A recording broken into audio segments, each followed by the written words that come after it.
आता आता आपल्या सोबत आहेत एससी कॉलेजचे प्राध्यापक, त्यांची ओळख करून घेऊया। मी प्राध्यापक संदीप घोडके। सर, कुठला विषय शिकवता आपण? राज्यशास्त्र विभाग। राज्यशास्त्र विभाग। सर, आम्ही आहोत अंधश्रद्धा निर्मूलन समिती आणि चॅनल वन तर्फे राष्ट्रीय विज्ञान आठवडा साजरा करतोय। त्यानिमित्त या प्रश्न मंजुषेत आपण सहभाग घेताय, हे आम्हाला आनंदाची गोष्ट आहे। तुमचा पहिला प्रश्न आहे की भारतातील अणु ऊर्जा प्रकल्पांचे जनक कोण होते? डॉक्टर होमी भाभा। डॉक्टर होमी जहांगीर भाभा हे अतिशय स्पष्ट आणि परफेक्ट उत्तर दिलंय सरांनी, म्हणून त्यांना आपण चॉकलेट देणार आहोत।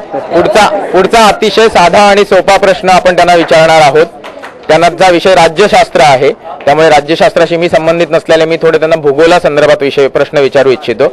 आणि साधा पुढचा प्रश्न आहे की आपल्या सूर्यमालेमध्ये आत्ता फारच रिसेंटली एका ग्रहाला ग्रहांच्या मालेतून काढून टाकण्यात आलेलं आहे, त्याचं नाव काय?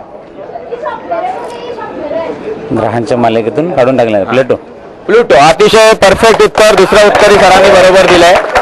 आणि आता मात्र आपण ज्यांच्या नावाने हा आठवडा साजरा करतो अशा वैज्ञानिकांसाठी आपण सरांना जरा कठीण प्रश्न विचारणार आहोत। प्रश्न असा आहे, या प्रश्नाचं उत्तर पुस्तक आहे, त्यामुळे तुम्ही पण विचार करून द्या। आणि शेवटचा प्रश्न आहे, कारण आम्ही आतापर्यंत जेवढे प्रश्न इथे विचारले 2 प्रश्नांची उत्तर काहींना बरोबर आली आहेत, तिसऱ्या प्रश्नाचं आलं नाही। ओके, नाही असं कशाला। तिसरा साधा आणि सिंपल प्रश्न आहे की तुम्ही मला सांगायचं, आतापर्यंत वंशाने, जन्माने, नागरिकत्वाने भारतीय असलेल्या एकूण किती शास्त्रज्ञांना नोबेल प्राइज मिळालं? 3। उत्तर चुकलेलं आहे, कारण एकूण 10 शास्त्रज्ञांना नोबेल प्राइज मिळालेला आहे।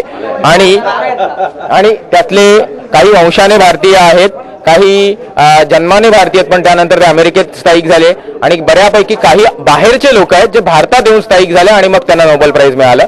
त्यामुळे तरी हरकत नाही। धन्यवाद सर, आपण मला प्रश्नांची उत्तरे दिलीत। आपण आता तुम्हाला बक्षीस देऊया।